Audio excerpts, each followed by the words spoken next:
Assalamualaikum warahmatullahi wabarakatuh. Bismillahirrahmanirrahim. Allahumma sholli ala sayyidina Muhammad.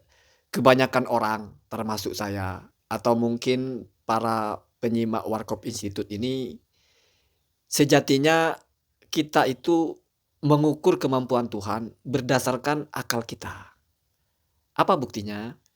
Ketika kita melakukan sebuah proses, misalnya makan atau misalnya bekerja, maka kita yakin, sangat yakin bahwa Tuhan bisa membuat kita dapat uang. Bahwasanya Tuhan bisa membuat kita kenyang karena kita sudah menapaki prosesnya.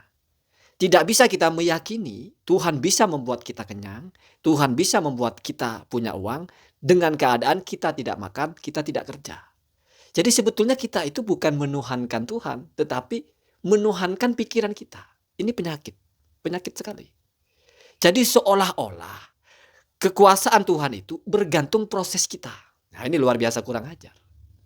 Orang yang berpikir semacam ini perlu dipertanyakan. Dia meyakini Tuhan itu sebagai apa? Apakah Tuhan itu hanya sebagai seperti bos, di mana kalau kita sudah bekerja lalu kita dapat gaji, tapi kalau kita tidak bekerja, bos tidak akan menggaji kita? Apa semacam itu?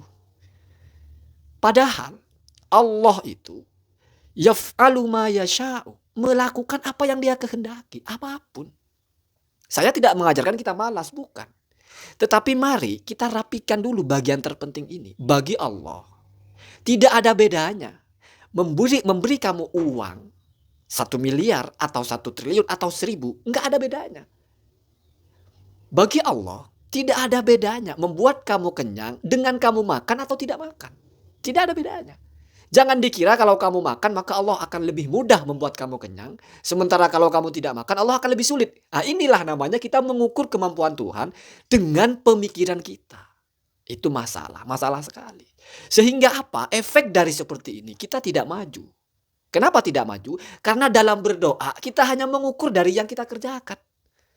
Misalnya kita nggak terfikir untuk berdoa, ya Allah saya minta uang 1 miliar, ya Allah saya ingin punya rumah yang mewah, saya ingin punya mobil yang banyak. Tidak terfikir seperti itu. Kenapa? Karena terkooptasi oleh pemikiran bahwa Anda bekerja sebagai karyawan, misalnya gajinya UMR. Atau Anda jualan gerobak misalnya, pendapatannya terukur. Rasanya kalau dengan pendapatan seperti ini saya minta mobil seharga 5M kok tidak mungkin. Sehingga Anda tidak meminta itu. Artinya Anda tidak memandang Tuhan itu maha segalanya. Tetapi memandang Tuhan itu hanya satu apa bahasanya ya? Hanya mengikuti proses saja. Nah, ini kan luar biasa. Efek buruknya kan luar biasa. Padahal dalam agama, Nabi itu kalau mengajarkan, dua saja. Kalau kamu meminta kepada Allah, fa'adzim ar-raghbah, maka kamu yakin, kamu tinggikan nilai antusiasme. Kamu yakin bahwa itu akan dikabulkan. Terus setelah itu, apa yang diminta? Wasalu al-firdausa. Dan mintalah surga firdaus, surga paling tinggi. Artinya kalau minta kepada Allah, itu minta yang paling tinggi. Jangan kamu ukur, pekerjaan saya cuma setiap hari sudah malas sholat. Masa minta surga firdaus? Nah, ini karena kamu berpikir bahwa Allah itu terikat oleh keadaan kamu gitu. Kalau saya nakal, ya Allah pun tidak bisa kasih saya surga. Sehingga nggak layak saya minta surga. Itu kan pemikiran kita. Sama dengan, wah saya cuma S1, kerjaan di perusahaan seperti ini, gajinya ya seperti itu, tidak mungkin saya dapat uang banyak, percuma saya minta. Ini kan pemahaman kita. Padahal kalau diajarkan dalam agama, Rabbana atina fid dunya hasanah wa fil akhirati hasanah wa qina adzabannar. Sahabat Anas bin Malik paling banyak membaca doa ini. Dan kata Ibnu Katsir, ajma'at hadhihi da'watu al-hasanata kullaha. Doa ini sudah mencakup semua kebaikan. Maksudnya kullaha itu fid dunya wal akhirah. Hasanah di dunia itu juga tercakup dalam doa itu. Hasanah fid dunya itu apa? Kasratul mali mal barokah, banyak harta. Bahkan husnu al-markab, kendaraan yang bagus, zaujatun solehah, al-aulad. Jadi itu objek-objek yang disuruh diminta oleh Allah. Jangan kamu kait-kaitkan dengan saya kan kerjanya cuma begini. Masa layak saya minta uang 5 miliar gitu? Masa saya layak minta jadi milioner orang kerjaannya saya seperti ini? Itu pemikiran di mana berbasis kepada memandang kekuasaan Allah itu terbatas kepada hitungan logika kita. Ini titik masalahnya. Ini yang membuat kita lemah. Membuat kita tidak berani bercita-cita tinggi. Membuat kita tidak berani bermimpi yang lebih besar. Padahal kalau dalam satu kitab itu adabu ta'zimil ilmi kalau salah, atau ta'zimul ilmi. Dalam kitab itu dikatakan kun rojulan, jadilah kamu laki-laki. Rijluhu ala tharo, kakinya memang di bawah. Di tanah kita, memang orang bumi kita. Wahamatu himmatihi ala suraya samiqatun. Tetapi mimpinya, cita-citanya ada di atas bintang tertinggi. Bintang suraya, bintang yang paling tinggi. La takun syabal badan. Jangan jadi kamu itu pemuda, tapi badannya saja. Asyiyabal himmah. Tetapi cita-citanya itu tua. Ortodok, bukan konservatif. Uban, asyab itu uban ya. Maksudnya rendah gitu. Li'anna himmatas sodiki la tashibu. Karena cita-cita orang yang benar, cita-cita orang yang keren itu tidak pernah rendah lah, tidak pernah tua, tidak pernah layu, selalu memuncak. Boleh jadi Anda kerjanya hanya dagang gerobak, pengelola warung kopi, tapi apa salahnya? Punya cita-cita. Di mana cita-cita itu tautkan dengan doa. Ya Allah, memang pekerjaan saya cuma seperti ini. Setiap hari mungkin hasil 500.000. Sudah bagus ya. Mungkin 200.000. Kalau akumulasi hitung-hitungan sebulan ya paling berapa? Paling 15 juta. Itu kalau kontinu. Belum ada pemotongan. Tetapi saya yakin bahwasanya Nabi mengajarkan, fa innallaha la yata'adzamu alaihi syai'un. Di mata Allah itu tidak ada yang keren, tidak ada yang berat, tidak ada yang hebat itu. Jadi Allah kasih kamu 1 miliar tiba-tiba, bukan sesuatu yang sulit gitu. Atau Allah kasih kamu setiap bulan ya seperti yang gaji gitu lah. Ya gaji itu juga dari Allah, jangan kamu merasa ini saya kerja, ini bukan dari Allah, itu sudah lain ya. Kita tidak bicara dengan orang seperti itu. Kita bicara dengan orang yang meyakini bahwa Allahu yarzuk, Allah yang memberi rezeki. Bukan pekerjaan yang memberi kita rezeki. Pekerjaan itu hanya wasilah gitu. Tapi yang hakikat memberi itu Allah gitu. Gitu ya kan, ini pemahaman kita yang seperti itu, yang Ahlussunnah wal Jamaah kan seperti itu. Bukan pekerjaan yang membuat kita menghasilkan sesuatu. Pekerjaan hanya wasilah. Semua tetap bergantung kehendak, kudrat dan iradat Allah. Itu kan keyakinan kita. Memang pekerjaannya hanya seperti ini.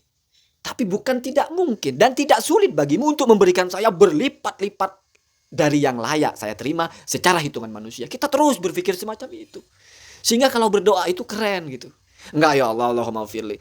Enggak masuk gitu. Allah Rabbana atina fid dunya hasanah. Enggak ada warna gitu. Kita enggak ngetek ya Allah. Rabbana atina fid dunya hasanah. Keluarga yang sehat, cerdas-cerdas. Harta yang berlimpah dan barokah, rumah yang banyak, mobil yang banyak, harta yang banyak. Ketika Anas bin Malik minta didoakan kepada Nabi, Ud'ullah li ya Rasulullah. Berdoalah untukku wahai Rasulullah. Apa doa Rasulullah? Allahumma aktsir malahu. Ya Allah, banyakkanlah harta Anas bin Malik ini. Wa auladahu, dan anak-anaknya. Itu didoakan Nabi kok banyak harta. Ingat satu hal. Islam tidak pernah memuji kefakiran. Islam tidak pernah memuji kemiskinan. Bahkan Islam menganjurkan kita itu untuk terus berinfak. Islam menjelaskan bagaimana istimewanya orang-orang yang infak. Infak ini kan menyumbang. Menyumbang itu pakai uang, pakai harta. Kalau pendapatan kita pas-pasan, apa yang bisa kita sumbangkan? Kenapa kita tidak berpikir tidak boleh seperti ini terus, tidak boleh hanya pas-pasan, kita harus bisa infak, bahkan bisa melengkapi haji gitu. Ya semoga saya juga belum ya. Saya mengajarkan diri saya, bukan mengajarkan kalian sebetulnya. Terus kita berdoa, ya Allah saya butuh banyak.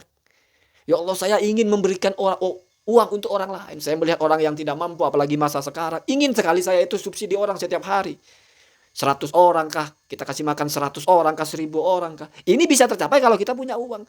Kalau minta saja tidak. Berarti kita sudah mempasangkan, saya memang tidak mungkin jadi orang kaya. Saya memang seperti ini terus. Memang sudah mungkin hanya akan terus seperti ini.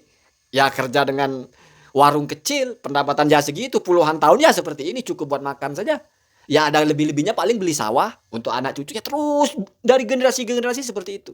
Bukan sebuah kesalahan, tetapi sesuatu yang perlu diperbaiki. Minimal dari mentalitas dulu. Tidak sulit bagi Allah untuk merubah saya menjadi konglomerat. Sebagaimana juga tidak sulit bagi Allah untuk membuat saya tetap seperti ini. Jadi la yata'adzamu 'alallahi syai'un. Tidak ada yang sulit bagi Allah, tidak ada yang beda dengan kalau kita berhadapan dengan orang. Kita minta 1000, gampang dia kasih. Tapi kita minta 1.000.000, berat bagi dia. Kenapa? Karena kuota hartanya terbatas. Atau oke lah yang lebih keren, kita minta 10 juta mungkin masih gampang. Tapi minta 10 mikir dia. Ini manusia. Kalau kamu anggap Allah juga semacam itu, ya kurang ajar luar biasa, berani membatasi kudrat dan iradah Allah gitu. Atau kamu misalnya anggap Allah seperti bos gitu. Kalau kita kerja 8 jam sehari, mudah bagi bos itu kasih kita gaji 5 juta sebulan. Tapi kalau kita minta gaji 20 juta sebulan, berat bosnya itu. Ini kan kalau kamu pikir bos kamu dengan Allah itu seperti bos dengan karyawan, di mana ada saling menguntungkan. Allah itu tidak pernah rugi dan tidak pernah untung dengan urusan kita. Allah mau kasih kamu 5 triliun nggak rugi. Allah mau ambil harta kamu 1 triliun juga Allah nggak untung. Jadi nggak ada urusan gitu. Semua untuk kita, tinggal mari kita minta sebanyak mungkin. Minta jangan hanya untuk diri kita, ya Allah jadikan saya keluarga yang, jangan hanya semacam itu. Naikkan. Mulai belajar meyakini bahwa Allah itu mampu apapun. Kita yang membatas-batasi. Setelah itu, siapa tahu dengan berdoa memang ketemu jalannya, tiba-tiba kita berpikir, wah kalau hanya bekerja begini tidak cukup. Saya butuh ada terobosan sehingga kita berani keluar dari zona nyaman. Kita mulai berani berwirausaha atau berani berinvestasi atau berani mulai sekarang saya kurangi pengeluaran, kita harus tabung karena nanti ini akan buat modal. Setelah saya tidak bekerja, itu kan namanya berpikir, ikhtiar. Sambil terus didoa, ya Allah apa yang saya lakukan ini tidak akan membuat saya bisa berubah. Kalau engkau tidak menghendaki, karena tidak ada sesuatu yang bisa terjadi kecuali engkau kehendaki. Tidak ada sesuatu itu bisa aku dapatkan kalau engkau tidak mau beri. Lama nih alima, lamo tia lima manata. Tidak ada orang yang bisa berikan aku sesuatu kalau engkau tidak menghendakinya, kalau engkau mencegah. Mau aku kerja 1000 tahun kalau kau tidak mau kasih aku uang, tidak akan pernah ada. Ini keyakinan, harus kita tanamkan itu. Jadi mulai sekarang mari jangan kita berpikir terlalu materialis gitu, menghitung semua itu dari matematika saja. Wah kalau saya kerja segini, minta duit segitu, mimpi kali. Ya apa masalahnya bermimpi? Anda berhubungan dengan zat yang tidak terbatas, yaitu Allah. Apa salahnya kita berharap? Toh Allah senang kalau kita berharap. Kalau kita minta Allah senang. Artinya sesuatu ini yang baik. Bukan Allah senang kita ingin bikin Allah senang. Bukan, nanti kita bahas apa sih maksudnya Allah senang itu. Apa seperti kita kedatangan tamu terus kita dikasih duit terus senang. Atau kita bisa ngasih orang terus kita merasa senang. Bukan semacam itu ya. Senang kalau itu kan kita ada suasana dengan hati. Allah kan tidak terdiri dari hati dan sebagainya. Nanti lain kita bicara Allah senang, Allah marah itu seperti apa. Jadi ini kita mindset kita. Kita berhubungan dengan orang. Atau misalnya gini, kita berhubungan dengan orang yang kita anggap sangat baik. Di mana bagi dia ngasih orang memang tidak pernah pamrih. Bagi dia ngasih orang yang bekerja kepada dia dengan yang tidak bekerja kepada dia sama saja. Maka dengan begitu kita tidak mengkait-kaitkan. Saya sudah mengabdi kepada orang ini, saya harus dapat, tidak. Tapi memang karena kemurahan dia kita minta. Saya minta uangnya 5 miliar, saya memang tidak bekerja kepada Anda, tapi saya tahu Anda ini pemurah. Nah kalau kita mindset seperti itu kepada Allah kan enak. Ya Allah, saya memang kerjanya seperti ini, saya memang tidak taat. Ya sambil berdoa, ya Allah jadikanlah saya yang taat. Rabbij'alni muqimas shalah misalnya. Jadikan aku ini orang yang betul-betul menegakkan sholat gitu. Sempurna sholatnya gitu. Allahumma ij'alni min ahlil khairi. Allah jadikan kami ini orang-orang yang ada di kebaikan gitu. Baik dalam ibadah, baik dalam muamalah dan sebagainya. Jangan batas-batasi kemampuan Allah. Jangan batas-batasi kehendak Allah. Jangan batas-batasi apa yang mungkin Allah berikan dengan apa yang mungkin menurut kita. Kenapa? Karena fi'lu kulli mumkinin aw tarkuhu, itu sifat jaiz bagi Allah. Maka kata Tuan Guru Zuhri itu, apa faidah kita meyakini fi'lu kulli mumkinin aw tarkuhu? Kita nggak heboh, kita nggak kagetan, nggak kagum berlebihan, nggak heran berlebihan.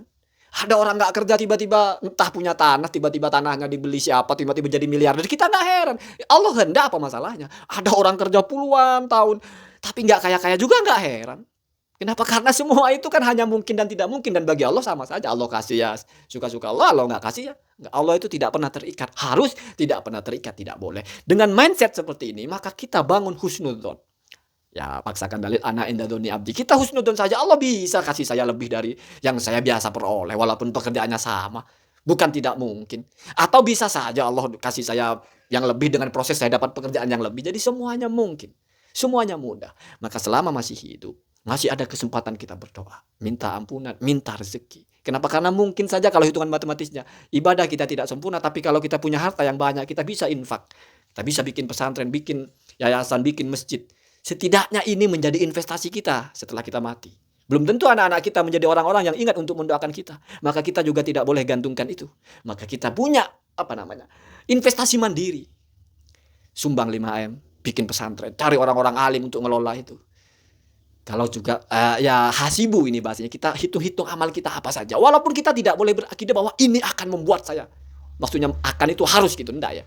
Tetapi memang secara aturan semacam itu. Semoga ada manfaatnya. Mohon maaf kurang lebihnya. Assalamualaikum warahmatullahi wabarakatuh.